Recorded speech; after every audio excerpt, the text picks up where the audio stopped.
Natural hair colour కోసం చూస్తున్నారా? అయితే Anoos henna and black expert వాడండి. నమస్కారం. మాఘపురాణం 5వ రోజు పారాయణలోకి వచ్చాం. ఈరోజు మాఘశుద్ధ పంచమి. ఈ పంచమిని శ్రీ పంచమని, వసంత పంచమని చెప్తారు. ఈ మాఘశుద్ధ పంచమి నాడే సరస్వతీదేవి జన్మించిందని చెప్పబడుతుంది. ఈ రోజున సరస్వతి పూజ చేసుకోవటం, కొత్త శాస్త్రాలు ఏమైనా చదవదలుచుకున్న వాళ్ళు మొదలు పెట్టుకోవటం, కొత్త విద్యాభ్యాసానికి అవసరమైన ఏర్పాట్లు చేసుకోవటం, పిల్లలకి అక్షరాభ్యాసం చేయటం, సరస్వతి పూజ చేసుకోవటం విశేషంగా చెప్పబడింది. అయితే ఇది సామూహికంగా సరస్వతి పూజ కంటే వ్యక్తిగతంగా చేసుకోవాలి. ప్రతి వాళ్ళకి జ్ఞానం అవసరం. చూడండి, గుంపులో గోవిందా అని ఉండకూడదు. ప్రతివాడికి సొంతానికి జ్ఞానం కావాలి. ఏదైనా కొత్త విద్య, సంగీతము, నాట్యము లాంటి లలిత కళలు అభ్యసించదలుచుకున్న వాళ్ళు కూడా ఈ రోజున ముహూర్తం పెట్టుకుని, దీనికి ఇంకా తిథివార నక్షత్రాలు చూసుకోక్కర్లేదు. శ్రీ పంచమి నాడు నాట్యశాస్త్రమో, సంగీతమో లేదా కావ్యాలు ఏదైనా కొత్తగా చదవదలుచుకున్న వాళ్ళు, కొత్త బుక్ స్టార్ట్ చేయాలనుకుంటారు కొంతమంది, వాళ్ళు కూడా ఈ రోజున మొదలు పెట్టుకోవచ్చు. దీనివల్ల ఏంటంటే మనకి మరింతగా జ్ఞాన సముపార్జనకి అవకాశం లభిస్తుంది. చాలా ప్రత్యేకమైన రోజు కాబట్టి సరస్వతి ఆరాధన విశేషంగా చెప్పబడింది. పంచమి నాడు మీరు పిల్లలకి, చిన్నపిల్లలకి అక్షరాభ్యాసం కూడా చేయించవచ్చు. కొత్త భాష నేర్చుకోవాలనుకుంటారు, లాంగ్వేజ్ కొత్తది, జర్మనీ, ఇప్పుడు జర్మనీ చదువుకోవడం కోసం వెళ్ళాలనుకోండి, పిల్లలు జర్మన్ నేర్చుకోవాలనుకుంటారు, వాళ్ళకు కూడా ఇది మంచి రోజు. ఈ రోజున స్టార్ట్ చేసిన ఏ పనైనా కూడా చక్కగా అవుతుంది. అంటే విద్యా సంబంధమైనది, జ్ఞాన సముపార్జనకి సంబంధించిన ప్రతి ప్రయత్నము ఈ రోజున మొదలు పెడితే చాలా సక్సెస్ఫుల్గా వెళ్తుందట. అవకాశం ఉన్న వాళ్ళు మీ రంగాల్లో ఏం నేర్చుకోదలుచుకున్నారో అది నేర్చుకోవచ్చు. సరస్వతి పూజ చేస్తారు కాబట్టి విశేషంగా బాసర లాంటి క్షేత్రాల్లో చాలా అద్భుతంగా జరుగుతుంది. మనకి హైదరాబాద్ సమీపంలో వర్గల్ దేవస్థానం ఉంది, అక్కడ కూడా సరస్వతి పూజ చేస్తారు. ఇంచుమించు అన్ని దేవాలయాలు, అమ్మవారి దేవాలయాలన్నిట్లలో కూడా త్రిశక్తి స్వరూపిణి కాబట్టి అమ్మవారు శ్రీ మహాకాళి, మహాలక్ష్మి, మహాసరస్వతి రూపిణిగా ఉంటుంది ఆమె. కాబట్టి మహాసరస్వతి స్వరూపాన్ని ఈ రోజున పూజించటం, ప్రార్థించటం, దర్శనం చేసుకోవటం చాలా మంచివి. పురాణంలోకి వద్దాం. కౌత్సుడనే బ్రాహ్మణ కుమారుడి గురించి చెప్తున్నాం. మన ముందు కథలో దిలీప మహారాజుకి వశిష్ఠ మహర్షి ఇలా తెలియజేస్తున్నారు. కౌత్సుడనే కుర్రవాడు తపస్సు చేశాడు కావేరీ నదీ తీరంలో. తర్వాత అతనికి విష్ణుమూర్తి ప్రత్యక్షమైతే, నేను ఏ స్వరూపాన్ని చూశానో ఆ స్వరూపమే ప్రజలందరూ దర్శనం చేసుకునేలాగా ఇక్కడే నువ్వు వెలిసి ఉండమని భగవంతుణ్ణి ప్రార్థించి అతను తన సొంత గ్రామానికి బయలుదేరి వచ్చాడు. అయితే ఇతన్ని మృగశృంగుడు అని కూడా పిలిచేవాళ్ళట. ఇతను కావేరీ నదీ తీరంలో ఘోరమైన తపస్సు చేశాడు చాలా రోజులని చెప్పాం కదా. ఇతను తపస్సు చేసుకునేటప్పుడు ఈ అడవిలో ఉన్నటువంటి మృగాలు కొమ్ములు దురదొస్తాయండి వాటికి. అవి ఏదైనా చెట్టు కొమ్మకేసి రుద్దుకుంటాయి.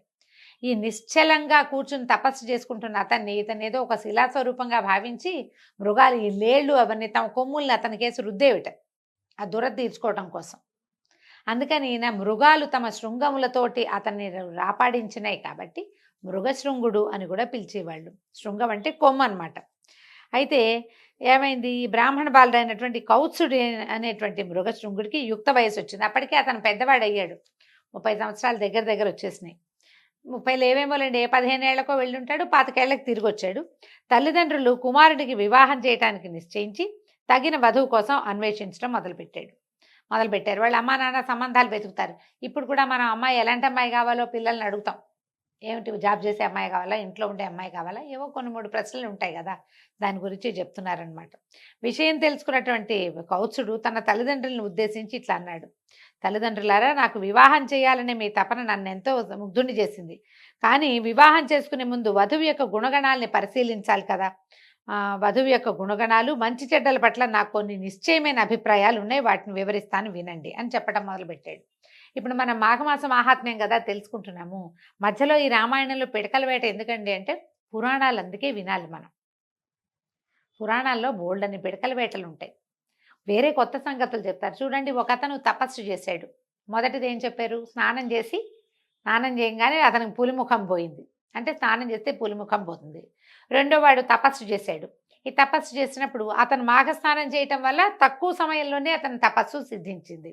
ఏం చెప్తున్నారు, స్నానం చేయి మంచి జరుగుతుంది అని కాకుండా ఎలాంటి మంచులు జరిగేందుకు అవకాశం ఉందో కూడా చెప్తున్నారు. ఇతను జ్ఞానవంతుడయ్యాడు. ఎలాంటి కన్యని వివాహం చేసుకోవాలో ప్రజలకి మనకి తెలియజేస్తున్నాడు అనమాట. వధువు గుణవతి, శీలవతి అయి ఉండాలి, పెద్దలని గౌరవించాలి, ఆరోగ్య సూత్రాలని పాటించాలి. అంటే పొద్దున్నే లేవాలి, రాత్రి పెందరాళే పడుకోవాలి, కాల భోజనము, కాల నిద్ర చేయాలి. ఆరోగ్య సూత్రం పాటించడం అంటే ఇంకా అదే ఆరోగ్య సూత్రం. అసూయ ద్వేషాలు ఉండరాదు. మర్యాద మన్ననలతోటి మెలగాలి. అందరినీ సమభావంతో చూడాలి. పక్షపాతం పనికిరాదు. అత్తమామల్ని ఆదరించాలి. వినయ విధేయతలతోటి మెలగాలి. భర్తను తూలనాడరాదు. భర్తకు అనుకూలంగా మెలగాలి. మంచితనము నెమ్మదితనంతో ఉండాలి. ఇవన్నీ ఇప్పుడు కూడా కావాలండి మనకి. అమ్మాయిలు ఏమంటారు, నాకే కావాలా, నేనే ఉండాలా, ఇలాగా నువ్వు ఉండవా అంటారు. అబ్బాయిలు కూడా దీనికి తగినట్టు ఉండాలి. ఇప్పుడు ఆయన చాలా బుద్ధిమంతుడని చెప్పుకున్నాను చూడండి. ముందు పురాణంలో చెప్పా, ముందు రోజు పారాయణలో. చాలా బుద్ధిమంతుడైన వాడు, చాలా బుద్ధిమంతులైన వాళ్ళని కోరుకోవచ్చు, సహజమే. మరి ఇంకా ఏం చెప్తున్నాడు, కార్యేషు దాసి కరణేషు మంత్రి, భోజేషు మాత, సేనేషు రంభ, క్షమయాధరిత్రి, ఇంకో పదం కూడా ఉందండి. ఇప్పుడు కూడా ఈ పదాలు వింటుంటాం. అలా నేనే ఎందుకు ఉండాలి, వాళ్ళు ఎందుకు ఉండకూడదు లాంటి రెటమతం కాకుండా అసలు వాళ్ళు ఏం చెప్తున్నారో వింటే మనకు తెలుస్తుంది అనమాట.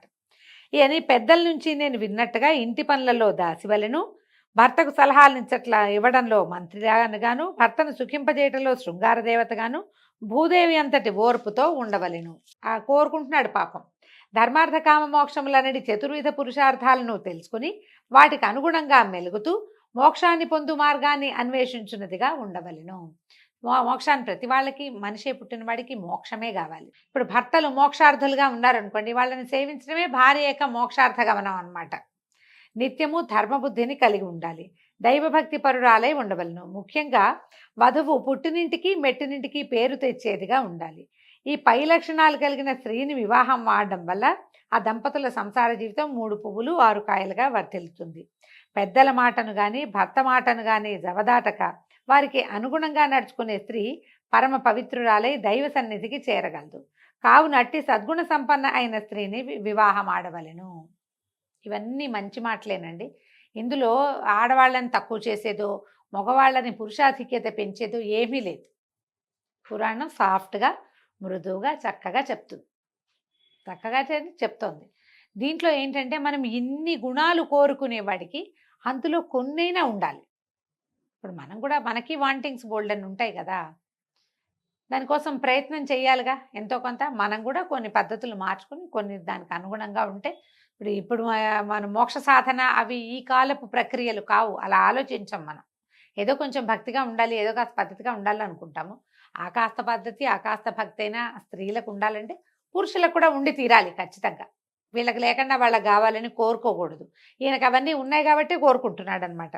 అందరినీ ప్రేమాల రాగాలతోటి సమభావంతో చూడాలి. అట్టి స్త్రీ ప్రజలందరి చేత ప్రశంసలు పొందగలదు. కీర్తి ప్రతిష్టలను ఆర్జించగలదు. చల్లని తల్లి అని 10 చేత మెప్పు పొందగలదు. సద్గుణములు కలిగిన భార్యని పొందిన వాడికి అంతకంటే వేరే స్వర్గం ఉండదు. మంచి గుణాలు ఉన్న పిల్లగా అమ్మాయి కనుక దొరికితే వాడికి ఇల్లే స్వర్గం కదా. పురుషుడికి పూర్వజన్మ సుకృతం బాగా లేకపోతే పరమ గయ్యాళి అయిన భార్య దొరుకుతుంది. ఇంకా వారి సంసారం అంతా నరకకూపంగానే ఉంటుంది. కాబట్టి పెళ్లి చేసుకోబోయే స్త్రీ ఈ లక్షణాలను కలిగి ఉన్నదో లేదో తెలుసుకోవాలి. అటుపిమ్మటే ఆ స్త్రీని వివాహం ఆడుట శ్రేయస్కరము.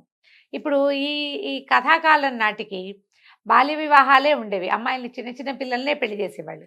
7-8 ఏళ్ల పిల్ల, 8 ఏళ్ల లోపల పిల్లకు ఇవన్నీ ఉన్నాయో లేదో ఎట్లా తెలుస్తుంది? కొన్ని తెలుస్తాయి. పిల్లలు గద్దరిగా ఉన్నారా లేదా, అది పుణ్యవతి శీలవతి అవన్నీ వయసు వస్తే కానీ తెలియవు కదా, కొంచెం సమయం పడుతుంది. కానీ ఇతను ఈ లక్షణాలు మనకి, ఇది ఎందుకు చెప్తున్నారు మహర్షి, ఈ కాలం మనకి అర్థం కావడం కోసం, మనకి తెలియటం కోసం అయి ఉండొచ్చు. తర్వాత తల్లిదండ్రులారా, నేను నా అభిప్రాయం చెప్పాను, ఇక మీ ఇష్టము. పెద్దల మాటలను, జన్మనిచ్చిన తల్లిదండ్రుల మాటలను జవదాటేవాడిని కాను అని విప్రబాలుడు తన అభిప్రాయాన్ని వెలిబుచ్చాడు. పుత్రుని మనోగతాన్ని గ్రహించిన తల్లిదండ్రులు ఎంతగానో సంతోషించారు. కౌత్సుడు వివాహానికి సన్నద్ధంగా ఉన్నాడు అని ఇప్పుడు ఒక పెళ్లి గురించి మాట్లాడంగానే అబ్బాయి ఇలా మాట్లాడాడు అనుకోండి, జాబ్ చేసే అమ్మాయి కావాలంటే పెళ్లికి రెడీగా ఉన్నట్టు. ఈ లక్షణాలన్నీ వింటే ఇతను వివాహ యోగ్యమైన వయసులో ఉన్నాడు, వివాహానికి సంసిద్ధతని వ్యక్తం చేస్తున్నాడు అని తల్లిదండ్రులు అర్థం చేసుకుని సంతోషించారు. కాబట్టి ఏం చెప్తున్నారు, వధువు మంచి కుటుంబానికి చెందిందై ఉండాలి, మంచి మర్యాదలు తెలిసిన విద్యావంతురాలై ఉండాలి, దేవబ్రాహ్మణులను పూజించున్నదిగాను దైవభక్తి తత్పరత కలిగి ఉండాలి. ఇవన్నీ విన్నాక వాళ్ళు చాలా సంతోషించి, నాయన నీ అభీష్టం నెరవేర్చుకోవడానికి ఆ భగవంతుని కూడా వేడుకుందాము, నువ్వు కూడా దైవ ప్రార్థన చేసుకో, మంచి భార్య రావాలని. మంచి భార్య వస్తే సంసారం, గృహస్థ జీవితం ఆనందంగా ఉంటుంది. దీని తర్వాత తీసుకోబోయే వర్ణాశ్రమ ధర్మాల్లో 4వ ధర్మం ఉంది కదా, అది కూడా చక్కగా నడుస్తుంది. లేకపోతే ముందే ఆ 4వ ఆశ్రమానికి ప్రవేశించాల్సి వస్తుంది. భార్యతో కనుక జీవితం బాగుందనుకోండి, గృహస్థాశ్రమం చక్కగా వెళ్ళిపోతుందని చెప్పి నువ్వు కూడా భగవంతుని ప్రార్థించిన ఆయన, మేము భగవంతుని ప్రార్థించి ఇలాంటి పిల్ల కోసం వెతుకుతాము అని చెప్పి అమ్మా నాన్న పెళ్లి సంబంధాలు చూడడం మొదలుపెట్టారు. దీంతో 5వ రోజు పురాణం పూర్తయిందండి. రేపు ఉదయం 6వ రోజు పారాయణలో మళ్ళీ కలుసుకుందాం. నమస్కారం.